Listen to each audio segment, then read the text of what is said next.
To my YouTube channel. ನಾನು ನನ್ನ mini ಬ್ಲಾಗಲ್ಲಿ ಹೇಳಿದಾಗೆ ಇವತ್ತು ಮೇಥಿ ಕರಿ ರೆಸಿಪಿನ ತೋರಿಸ್ತಾ ಇದ್ದೀನಿ. ಇದು ಸಿಂಪಲ್ ರೆಸಿಪಿ, ಜಾಸ್ತಿ ಇಂಗ್ರೀಡಿಯೆಂಟ್ಸ್ ಕೂಡ ಬೇಕಾಗಲ್ಲ ಆ್ಯಂಡ್ ಜಾಸ್ತಿ ಟೈಮ್ ಕೂಡ ತೊಗೊಳ್ಳಲ್ಲ. ಸೊ ಈ ರೆಸಿಪಿಗೆ ಬಂದು ಮೇನ್ ಇಂಗ್ರೀಡಿಯೆಂಟ್ಸು ಮೆಂತ್ಯ ಸೊಪ್ಪು. ಅದನ್ನು ಚೆನ್ನಾಗಿ ವಾಶ್ ಮಾಡಿ ನಿಮಗೆ ಎಷ್ಟಾಗುತ್ತೋ ಅಷ್ಟು ಸಣ್ಣದಾಗಿ ಕಟ್ ಮಾಡಿ ಇಟ್ಕೋಬೇಕು. ಸೊ ಫಸ್ಟ್ ಒಂದು ಪ್ಯಾನ್ಗೆ ಆಯಿಲ್, ಜೀರಿಗೆ ಮತ್ತು ಬೆಳ್ಳುಳ್ಳಿನ ಹಾಕ್ಕೊಂಡು ಚೆನ್ನಾಗಿ ರೋಸ್ಟ್ ಮಾಡಬೇಕು. ಬೆಳ್ಳುಳ್ಳಿದು ಸಿಪ್ಪೆ ತೆಗೆದಿರಬೇಕು. ಹಾಗೆ ಅದ್ರ ಜೊತೆಗೆ ನಾವು ಸಣ್ಣದಾಗಿ ಹಚ್ಚಿಟ್ಕೊಂಡಿರೋ ಮೆಂತ್ಯ ಸೊಪ್ಪನ್ನ ಆ್ಯಡ್ ಮಾಡ್ಕೋಬೇಕು. ಇದಕ್ಕೆ ಮೆಂತ್ಯ ಸೊಪ್ಪನ್ನ ಆ್ಯಡ್ ಮಾಡಿಕೊಂಡು ಚೆನ್ನಾಗಿ ಫ್ರೈ ಮಾಡಬೇಕು. ವಾಟರ್ ಅಂಶ ಮತ್ತು ಹಸಿ ವಾಸನೆ ಹೋಗೋವರೆಗೂ ಎಣ್ಣೆಲೆ ಚೆನ್ನಾಗಿ ಫ್ರೈ ಮಾಡಬೇಕು.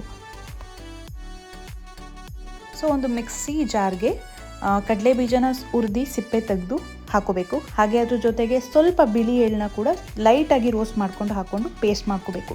ಇದು ಸಿಂಪಲ್ ಪೇಸ್ಟು, ಬೇರೆ ಏನು ಇಂಗ್ರೀಡಿಯೆಂಟ್ಸ್ ಹಾಕೋ ನೆಸೆಸಿಟಿ ಇಲ್ಲ. ಸೊ ಇವಾಗ ಒಂದು ಪ್ಯಾನ್ಗೆ ಎಣ್ಣೆ ಹಾಕ್ಕೊಳ್ಳಿ. ಎಣ್ಣೆನ ಸ್ವಲ್ಪ ಚೆನ್ನಾಗಿ ಕಾಯಬೇಕು. ಕಾದಾದಮೇಲೆ ಅದಕ್ಕೆ ಸಣ್ಣದಾಗಿ ಹಚ್ಚಿಟ್ಕೊಂಡಿರೋ ಬೆಳ್ಳುಳ್ಳಿ ಹಾಕಬೇಕು.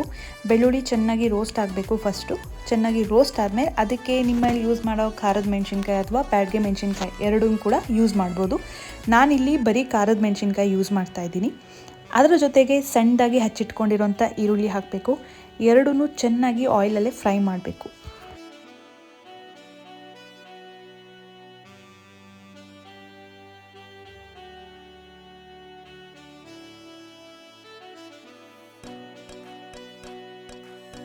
ಈರುಳ್ಳಿ ಚೆನ್ನಾಗಿ ರೋಸ್ಟ್ ಆದಮೇಲೆ ಅದಕ್ಕೆ ಟೊಮೆಟೊ ಆ್ಯಡ್ ಮಾಡ್ಕೋಬೇಕು.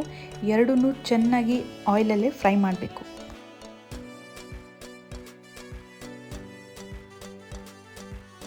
ಇವಾಗ ಇದಕ್ಕೆ ಮಸಾಲೆಗಳು ಆ್ಯಡ್ ಮಾಡ್ಕೋಬೇಕು. ಸ್ವಲ್ಪ ಗರಂ ಮಸಾಲ, ಸ್ವಲ್ಪ ಧನಿಯಾ ಪುಡಿ, ಹಾಗೆ ಇದಕ್ಕೆ ರೆಡ್ ಚಿಲ್ಲಿ ಪೌಡರ್ ಕೂಡ ಆ್ಯಡ್ ಮಾಡ್ಕೋಬೇಕು. ನಿಮಗೆ ಸ್ಪೈಸಿ ಜಾಸ್ತಿ ಬೇಕು ಅಂದರೆ ಸ್ವಲ್ಪ ಜಾಸ್ತಿ ರೆಡ್ ಚಿಲ್ಲಿ ಪೌಡರ್ ಹಾಕೋಬೋದು. ಹಾಗೆ ಇದ್ರ ಜೊತೆ ಸ್ವಲ್ಪ ಅರಿಶಿನದ ಪುಡಿನ ಕೂಡ ಮಿಕ್ಸ್ ಮಾಡ್ಕೋಬೇಕು.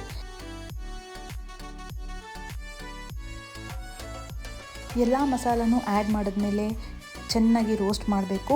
ಕಂಪ್ಲೀಟ್ ಆಯಿಲ್ ಬಿಟ್ಕೊಳ್ಳೋವರೆಗೂ ಚೆನ್ನಾಗಿ ರೋಸ್ಟ್ ಮಾಡಬೇಕು. ನೋಡಿ, ಹೀಗೆ ಆಯಿಲ್ ಬಿಟ್ಕೊಳ್ಳೋ ಟೈಮಲ್ಲಿ ನಾವು ರುಬ್ಬಿಟ್ಕೊಂಡಿದ್ದಂಥ ಮಿಕ್ಸ್ಚರ್ನ ಇದಕ್ಕೆ ಆ್ಯಡ್ ಮಾಡಬೇಕು.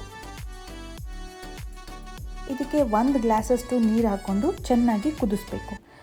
ಸ್ವಲ್ಪ ಕುದ್ದಿದ್ದಾದಮೇಲೆ ಇದಕ್ಕೆ ನಾವು ರೋಸ್ಟ್ ಮಾಡ್ಕೊಂಡಿದ್ದಂಥ ಮೆಂತ್ಯ ಸೊಪ್ಪನ್ನ ಮಿಕ್ಸ್ ಮಾಡ್ಕೋಬೇಕು.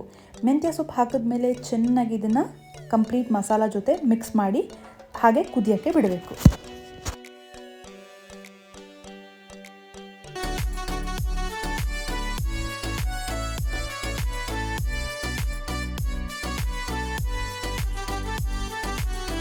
ಒಂದು ರೌಂಡ್ ಕುದ್ದಾದ್ಮೇಲೆ ಇದಕ್ಕೆ ರುಚಿಗೆ ತಕ್ಕಷ್ಟು ಉಪ್ಪು ಹಾಕ್ಕೊಂಡು ಮತ್ತೆ ಚೆನ್ನಾಗಿ ಮಿಕ್ಸ್ ಮಾಡಬೇಕು.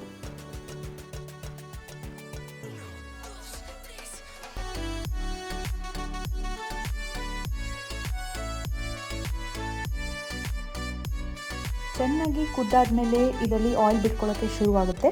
ಆವಾಗ ಈ ಕರಿ ಕಂಪ್ಲೀಟ್ ರೆಡಿ ಆಗಿದೆ ಅಂತ. ಇದನ್ನು ನೀವು ರೈಸ್ ಜೊತೆ ಬೇಕಾದರೂ ಸರ್ವ್ ಮಾಡ್ಬೋದು. ಹಾಗೆ ಚಪಾತಿ, ಪೂರಿ ಕೂಡ ತುಂಬ ಚೆನ್ನಾಗಿ ಕಾಂಬಿನೇಷನ್ ಆಗುತ್ತೆ. ಈ ರೆಸಿಪಿ ನಿಮಗೆ ಇಷ್ಟ ಆಗಿದ್ದರೆ ನನ್ನ ಯೂಟ್ಯೂಬ್ ಚಾನಲ್ನ ಸಬ್ಸ್ಕ್ರೈಬ್ ಮಾಡಿ. ಹೀಗೆ ಹೊಸ ಹೊಸ ರೆಸಿಪಿನ ಅಪ್ಲೋಡ್ ಮಾಡ್ತಾ ಹೋಗ್ತೀನಿ. Thank you for watching.